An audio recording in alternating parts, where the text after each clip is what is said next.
are back on the Ribbon Cut podcast, and I'm so happy to be back recording today with my co-host, Charles Hauser. Yes, I am glad to be here. Happy Wednesday, and it's warm outside. I've got my sports coat on. Yeah, we just asked them to turn up the AC a little bit. I mean, good night. We went from winter to 90. I mean, I don't even know what happened, but we got a great guest today. I'm excited. I'm introduced Rich Werner. Rich is the president and CEO of the Upstate Colorado Economic Development Organization. Rich, thank you for joining us. It's good to see Charles, you. happy Welcome. to be here. Susan, happy to be here. Yes, Thanks for having me. We're glad you could join us. Rich, tell us about yourself. How did you get to be the president and CEO of Upstate Colorado Economic Development? Give us a little bit of background.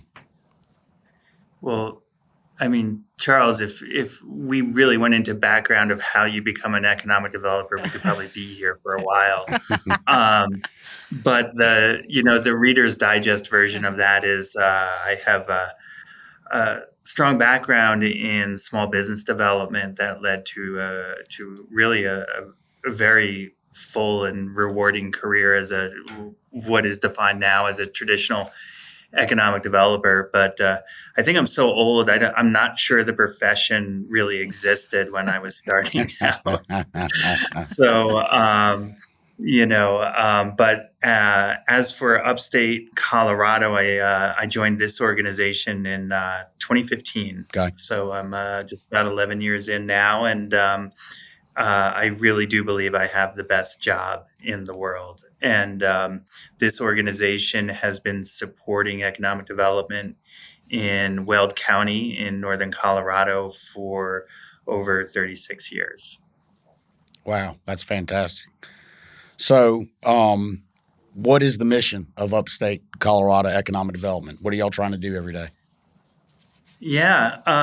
So the reality of what we do is our charge is to work with primary employers who are either looking to locate to the region or to expand, who are already here and want to expand in the region.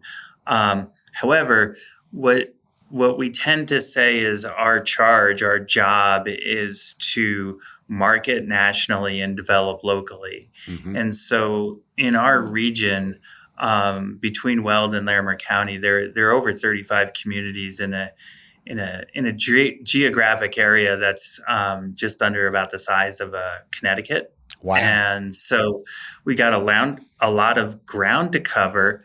But what we find is that each one of our communities is sort of at a different level of growth, at a different level of need. And so the priorities of our particular communities become our priorities. Mm-hmm. So what that does is it really takes us outside of that primary job, primary employer philosophy. And we find that in one sense, we become sort of a jack of all trades in the world of economic development, supporting their priorities.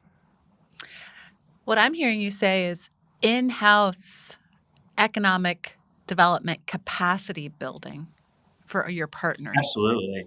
Yeah, absolutely. And we do spend a lot of time in that area. And, our charge and what we consistently see in successful economic development is the communities who are ready to accommodate those inquiries, to accommodate that growth, are the communities that win. And there's a lot that goes into that throughout the process. So let's hover above your geography, right? Mm-hmm. And look down on it. Help for the audience, and we've got audience in Europe, we've got audience in Asia, we've got a national audience, we've got some people listening from Canada. So when you describe your geography, how do you typically describe it? Yeah. Susan, it's funny because we right now and over the past 2 years have been really spending a lot of time on that definition, not just from a specific standard geography standpoint, but who we are as a region. But what I have found as I travel around the country and are meeting with companies, there's a very sort of simplistic process to describing where we are. And so we are located in the state of Colorado. We are about approximately the area that is 1 hour north of Denver, that goes all the way to the Wyoming border. So that area, again, it encompasses both Weld and Larimer counties. So Mm-hmm. we're sort of outside that true metro geography known as Denver and downtown Denver. They are fantastic partners of ours. But what we typically are accommodating is the growth that has developed into our suburban and rural communities, that runs a drive time radius of about 45 minutes outside of Denver proper. Well, and then when I also think about it in terms of major ecosystem assets, you've got the Interstate 25 corridor running north-south, and then you've got Mhm. Colorado State University. Yeah, when we start talking about assets here and what really drives the region, one of the misnomers are, when we talk about Colorado, everyone thinks it's snowing all the time. Everyone thinks we're in the mountains, and we're not. In fact, particularly this year, not a lot of snow at all. But the much to the dismay of our skiers, the mountains are here again. If you were to look west, that's just a 40-minute drive from our region into some of those great ski areas. But the area itself, the geography itself, is a high desert topography, so that lends itself to allow for a tremendous amount of agriculture Mm-hmm. in our region, a What, tremendous over amount of. 300 days of sun?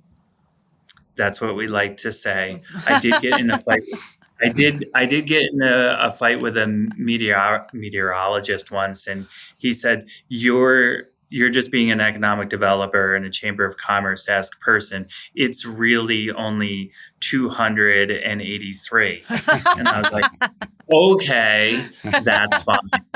Yeah.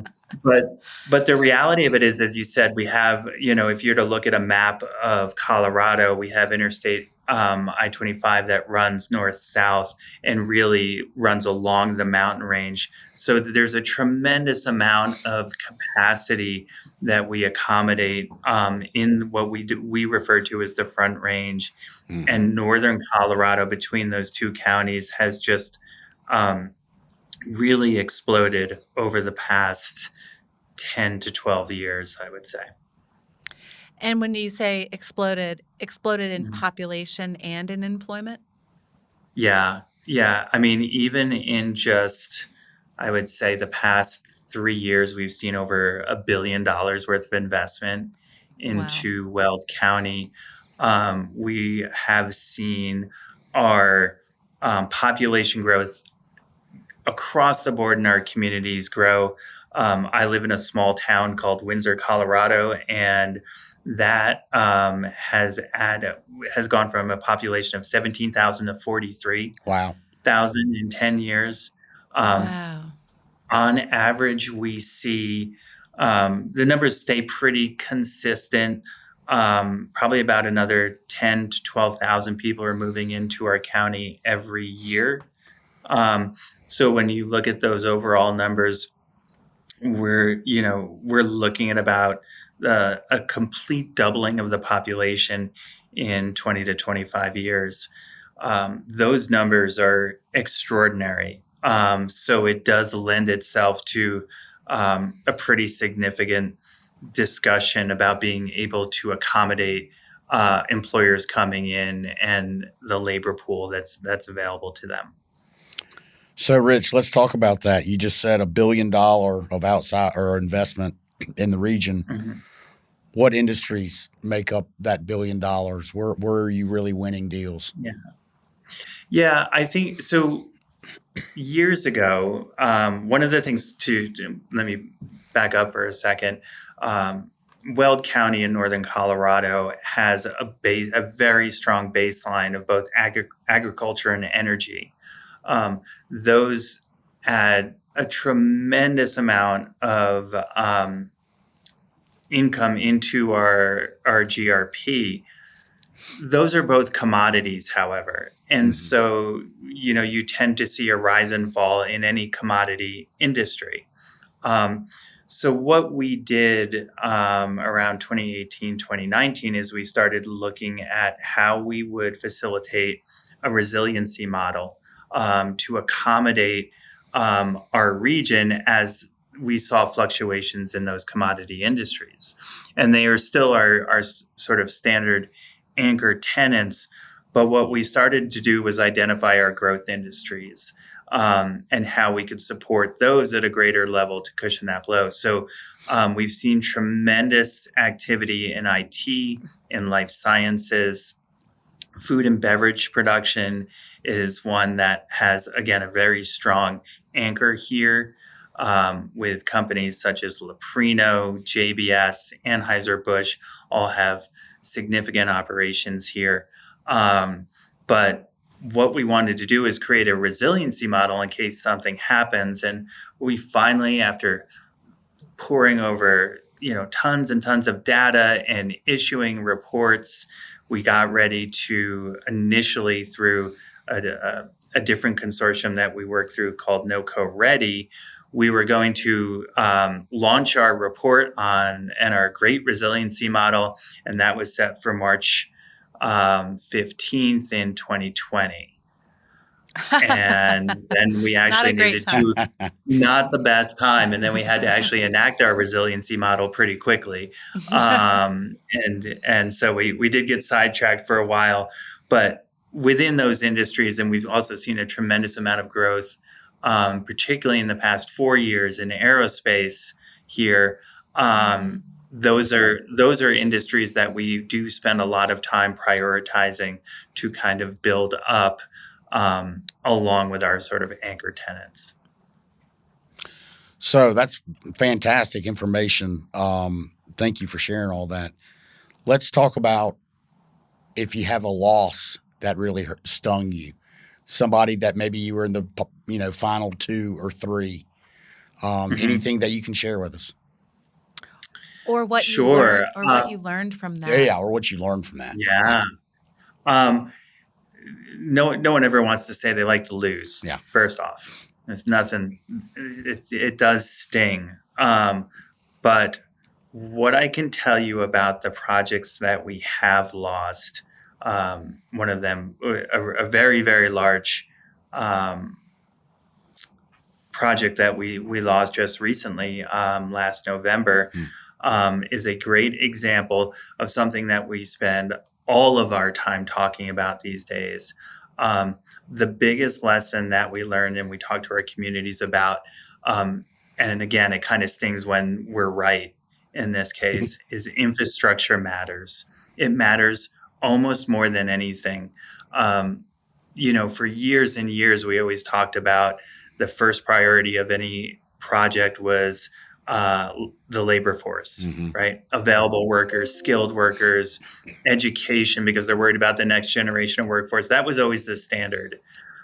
Now, more than ever, we are seeing the infrastructure requirements dictate the probability of a company locating here without question.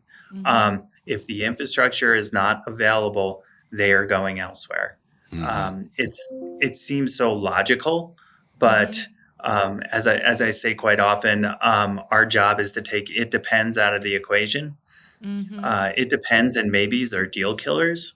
So making sure that we are working with our communities to service what we see as a trend, I think, and the trend holds all across the country. Power requirements, water requirements are kind of ruling the day in our industry right now. Does having, you said you're rich in energy, does that give you a leg up over some of your competitors because you're so energy rich? It does in certain areas, and so one of the things, and I am not a engineer, but I can tell you we are seeing more and more efforts to accommodate infrastructure, to accommodate energy requirements. We see a significant emphasis on operations that can access natural gas. Got it. And so that natural gas structure and the infrastructure we have for that has created, frankly, a flood of inquiries for us. Now, again, just because we are getting inquiries, you have to have that sort of last mile end run. Yes. We also hear it would be an entirely different podcast.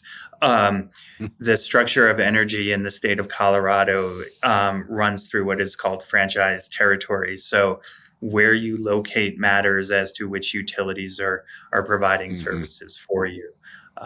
So we spend a lot of time kind of hand-holding companies through that process as well as they're looking to get through their site selection process. So knowing what you know after 11 years, what industries are most aligned, right? If infrastructure, you've got the workforce check, infrastructure matters. So where is that Venn diagram overlapping really well for you in terms of recruitment? Sure, that's a great question. And again, we've been so busy as I've talked to some people. Sometimes it's just like being a catcher on a baseball team, and facilitating the projects that we can. But I will say that where we're seeing the most success is twofold. One, food and beverage still remains really strong in terms of locating and in terms of facilitating those types of projects. And then manufacturing still is our leading industry as it relates to, depending on what your definition of small manufacturing is, it's manufacturing that is, again, really concentrating on supply chain, whether that be steel manufacturing, whether maybe smaller aerospace companies that are making parts for rockets and all sorts of different activities that are going on here in Colorado, which has a really, really strong aerospace industry. So those kind of supplier networks on the smaller side, we can't build those like light manufacturing type buildings fast enough here. So that precision machining, kind of where engineering and precision manufacturing overlaps, right? The rapid prototyping, composite materials, light weighting, all of that type of really highly engineered component parts. Absolutely. Well, you said it better than us. Are you looking for additional employment? She's my not husband may or may not work in manufacturing.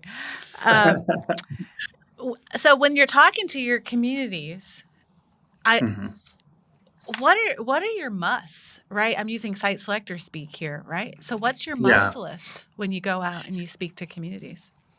I kind of made reference to it before, but the must is you have to have a handle on your assets in a very realistic way. You have to have, when we're talking about site selection, again, we're taking it depends out of the equation. So you must have those sites ready. And it doesn't necessarily mean that everything has to be ready to go in terms of infrastructure, but you better have the answers. And you better know the cost of the extensions, what needs to be done, and the timeline that it's going to get done in. There's a lot that goes into that, so that ground truthing. But on top of that, the other thing that we're seeing more and more and more is you have to have the buy-in of your local leadership. and you have to have the buy-in to a certain extent to your community. And so we spend a lot of time sort of in that sort of comprehensive planning model to make sure that the right types of operations are going to be accepted into a community and that they're ready for them. Because you can't, even if you have a site that is on the market, sometimes that can be a developer-led process. Yep. That can be a real estate agent process. And we need to make sure holistically that the communities we work with have a plan to accommodate the type of industry that's coming in.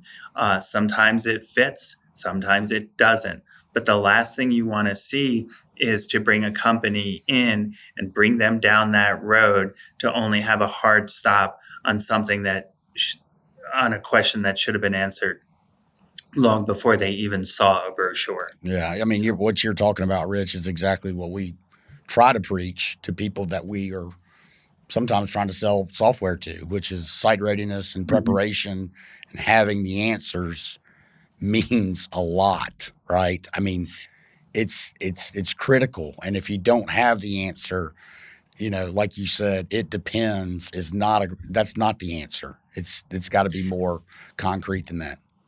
Well, and then and what we on the qualitative side too, around the community support, there's been a lot more presentations I'm noticing about how to overcome NIMBYism.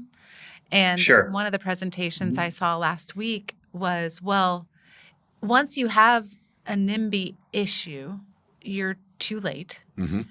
And so what I'm hearing you say, Rich, is, well, what then are you consistently doing in terms of understanding what your community wants? Yeah. I don't know. So what do you do? I mean, what advice would you give to other communities in terms of that advocacy and community development model? Yeah. I think there are a couple of really, really important words. One is, first and foremost, trust. You have to have trust and be in a role where you are providing fair and honest communication to the communities, to the clients. I'm familiar with a project, and a town was having a lot of trouble with it in getting it across the finish line. And when we looked back at what they were doing, there was a conversation that we had that identified markers along the way where they could have been proactively communicating with residents and the region on the merits of the project, and they didn't do a good job on that. And sort of the punchline of that conversation was, they asked me if I knew any good economic development consultants that did PR for projects. And my response to them was, well, you just need a good economic developer. Yeah. But we do see that a lot where communities just assume that, if it's a big project or it's got big numbers, that it's going to just be embraced as this wonderful project that's going to benefit everybody. And at the end of the day, that communication, if you're doing it, it doesn't matter if you're whoever the role is, the town manager or the council, whoever's involved in a project, they need to be making sure that they understand what their community sort of lives and breathes and wants in their communities. What we've seen as another trend here is we do have communities along with the county who, again, are incredibly pro-business, and they're actually writing and adjusting code to make sure that those businesses that are coming in are protected, that they have that certainty. Because, again, when we talk about that list of wants by a community as they're doing site selection, political certainty used to be way, way down the list. If we're talking top 10, that was like 9 or 10. Yep. Now we're seeing that question come up a lot sooner. And I would argue that's probably around like 5 or 6 now in terms of importance. I don't think companies worry about following the rules. They just want to know what the rules are Mm-hmm. and make sure that they don't change year to year, right? Mm-hmm. So, Rich, while speaking of some communities having problems with this, data centers, is Weld County, are y'all actively recruiting data centers? Is it something you're not interested in bringing on? Or if you don't want to say, that's fine too. Oh, no, Charles, I don't think there's any greater issue right now, even probably across the country, than the recruitment of data centers.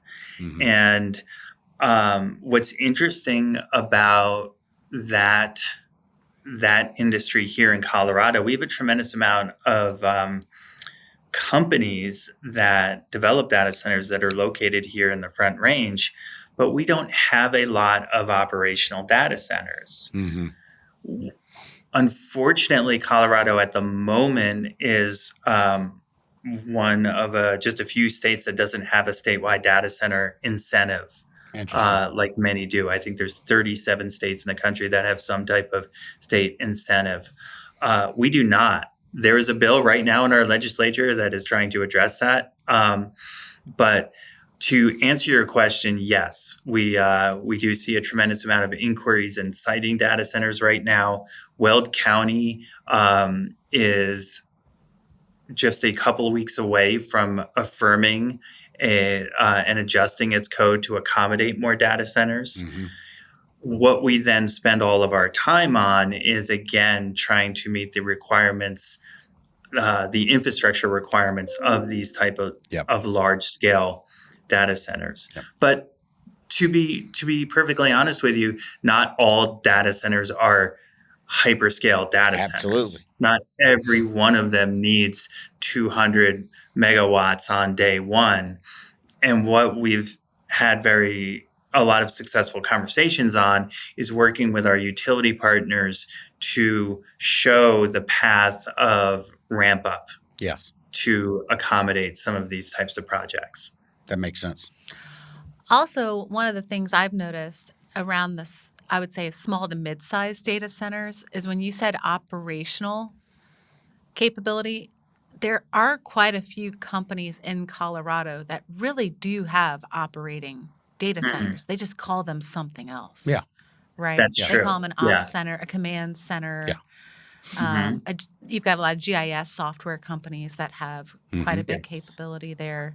So Data I think storage sometimes companies. it comes, data storage. So I think sometimes it comes down to the definition Yes. of the data center. And then, no, go ahead. I was going to say the other sort of, the industry, like many industries, evolves so quickly. And so the conversations we were having 5 years ago that we're still trying to overcome is that industry was directly, requiring not only a lot of power, but a lot of water. Yes. The technologies that have changed so much, even in the past 5 years, to more closed loop systems on the water side, allow for, and water is a very big issue here in Colorado, but we've sort of taken that question operationally out of the equation because of these closed loop systems, but the public tends to be concerned. The other thing is that in our world, not to get too technical, but the majority of the inquiries we get now are working on a transmission level system that a company is setting up directly with a utility that aren't going to have that impact on a residential or community grid. Correct. So we spend a lot of time sort of I call it in the education portion of this, in communicating with our region on kind of dispelling some of these myths. Yeah, I'm noticing that civil engineering, right, of how do water systems work, how do energy systems work, that's not general public education. Correct. So it makes sense that there's quite a bit having to be done in that arena to dispel the myths. Yes, and to Rich's point, the answer you would have given somebody 4 years ago is a different answer than today. It continues to evolve and get better and get more advanced. So Yeah, there's a lot. We could spend an hour and a half talking about the pros and cons of data centers. I understand that. Yep, So, but I appreciate it. absolutely. Well, Rich, just wrapping up here, what keeps you going every day? What motivates you to get out of bed and get going and maybe teach younger people how economic development works? What makes your clock tick? Yeah, it's funny. I had the pleasure this summer. I had a summer intern here in my office in the complete world of nepotism, which was my daughter. Um, and but it did in doing that, and again, as we hire people into the industry, one of the things that really I find absolutely amazing, as I said in the beginning, when I have the best job in the world, is in economic development, we have to very, very quickly become a generalist in a lot of different industries. We have to constantly learn, okay, here's a company that's contacting us. What do they do and how do they do it? And so, as I often talk about, if you want to go into a session on food and beverage, and I can talk about Uncrustable sandwiches and the country's largest, commercial oven, I can do that. If we want to talk about synthetic DNA with our friends at Agilent Technologies who are working to cure cancer, I can do that. And so, and this runs the gamut all the way down to small businesses that we support and all the different industries and the rocket engines, and it just goes on and on and on. And so it is a bit of a cliche, but every single day is new. And every day I am learning something new about a new company. And some of those companies will go on to be great successes, and some maybe be some pretty interesting ideas that will never come to fruition. But it certainly does make our lives entertaining around here. Well, and it's that lifelong learning. I was in a session last week about happiness at work, right? It was at the Utility Economic Development Conference, and the keynote speaker was talking about that the lifelong learners that like to continuously strive to achieve goals, that's one of the major indicators of happiness at work. So that connects the dots. It really does. And I think the other part of this equation, again, is actually, in economic development, we get to see results. We get to see buildings. We get to see jobs created. We get to see investment in our communities. But that day to day, I'm blessed. I've got just an amazing, small, but really mighty, wonderful team that I get to work with every day. And that truly also makes it absolutely enjoyable that we're all on this mission together to try and help. And it's incredibly rewarding to do that. Well, thank you for sharing a peek into the real Colorado with us, right? The Colorado where where people live and work on a day-to-day basis, that there's more than skiing in Colorado. Yeah.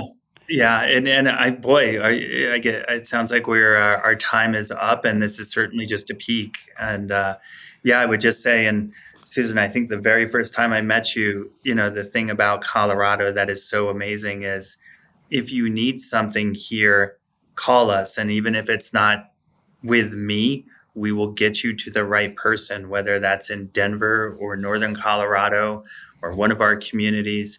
We actually have this amazing connection and structure that really does connect a network of economic developers and communities across the way. So let us know if you need.